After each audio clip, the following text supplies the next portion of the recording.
బరువు తూచడానికి ముందు ట్రౌజర్ను స్కేల్కి తగిలించి సున్నాకు సరిచేయాలి.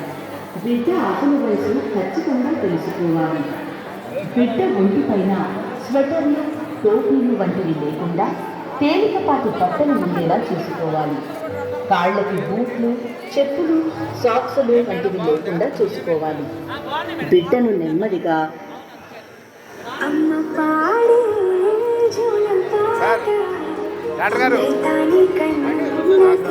ట్రౌజర్లో దూర్చి జాగ్రత్తగా వేలాడదీయాలి.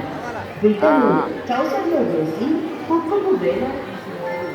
ఇక కాళ్ళు కింద నేలకు తాకరాదు, శరీరం గోడకు తాకరాదు, స్కేలు కూడా దేనికి తాకరాదు.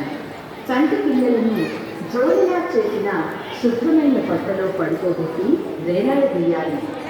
బరువును చూసేటప్పుడు బిడ్డ కదులుతూ ఏడుస్తూ ఎవరినైనా పట్టుకుని ఉండరాదు.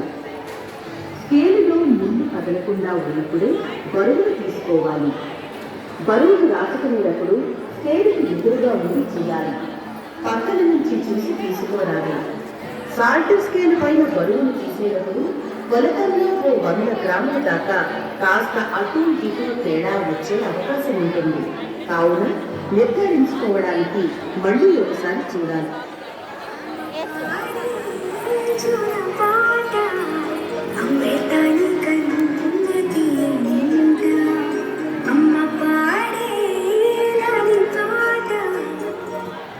ఒకవేళ ఏదైనా తేడా ఉంటే 3వసారి తూచి సరైన బరువును నమోదు చేసుకోవాలి. గ్రాములలో వచ్చిన బరువును ఖచ్చితత్వంతో 100 గ్రాముల వరకు చూసి వెంటనే రాసుకోవాలి. ఉదాహరణకు 10 కేజీల 100 గ్రాములు, 8 కేజీల 600 గ్రాములు మొదలైనవి. బిడ్డ బరువును WHO గ్రోత్ చార్ట్లో బిడ్డకు కేటాయించిన షీట్లో పెన్సిల్ని ఉపయోగించి గుర్తించాలి. ముందుగా బిడ్డ యొక్క పూర్తయిన వయసు అంకె కింద బరువును రాసుకోవాలి. తరువాత గ్రాఫ్ మీద బిడ్డ వయసు